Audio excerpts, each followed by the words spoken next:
مجھے ایسا لگتا ہے کہ گلے میں لقمہ اٹکا ہوا ہے، ڈکار باہر نہیں آتی، اگر آئے تو کھانا بھی باہر آ جاتا ہے۔ دیکھو جی، لقمہ جو اٹکتا ہے نا گلے میں، یہ انتہائی اعصابی تحریک ہے۔ اگر آپ نے چینل سبسکرائب نہیں کیا تو ویڈیو کا بقیہ حصہ دیکھنے سے پہلے چینل سبسکرائب کر لیں اور بیل کا آئیکن دبا کر نوٹیفیکیشن بھی آن کر لیں۔ بعض دفعہ نیچے جاتا ہی نہیں لقمہ، تو کھٹی لسی وغیرہ پینے سے وہ مسئلہ حل ہو جاتا ہے۔ یہ بھی تحریک دیکھ کر علاج ممکن ہے۔ ایسا میں نے تو کوئی مریض نہیں آیا میرے پاس جو تشخیص ہو یا سامنے ہو ایسا مسئلہ، تو یہ بھی تحریک آپ دیکھ کر پہچانیں۔ ہم نے بار بار اپنا ویڈیوز میں بتایا ہے۔ اب انشاءاللہ جو نیا سلسلہ حکمت صابر کے جو ویڈیو ہم دیں گے انشاءاللہ، اس میں جو اس پر غور رکھیں تو انشاءاللہ ہر مسئلے کا آپ خود علاج بنائیں گے۔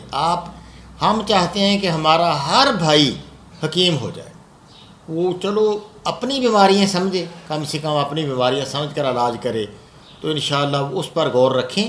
ہمارے ان جو ویڈیوز آئیں گی، پہلی ویڈیوز آج انشاءاللہ آ گئی ہے حکمت صابر کے نام سے، تو انشاءاللہ وہ سلسلہ ہم جاری رکھیں گے، مزید اس سے حکمت کو سمجھنے کی کوشش کریں اور پھر اس روشنی میں اپنی بیماریاں سمجھ کر آپ علاج کریں۔ یہ کہہ رہے ہیں جی میرا لقوے کی طرح منہ ایک طرف کھینچتا ہے اور دھڑکن تیز ہو جاتی ہے۔ اگر آپ یورپ، امریکہ، کینیڈا میں مقیم ہیں تو اس صورت میں آپ آن لائن قرآن ٹیچنگ کے ذریعے گھر بیٹھے قرآن سیکھ سکتے ہیں۔ ہمارے واٹس ایپ نمبر 0092508347 پر یا ای میل کے ذریعے رابطہ کریں۔ مزید معلومات کے لیے ویڈیو کے ڈسکرپشن میں موجود لنک پر کلک کریں۔ دیکھو بھائی جان، یہ لقوے کی طرح ایک طرف منہ کھینچنا اور دھڑکن کا تیز ہونا عضلاتی علامت ہے۔ تریاق صداع سے اس کا علاج ممکن ہے۔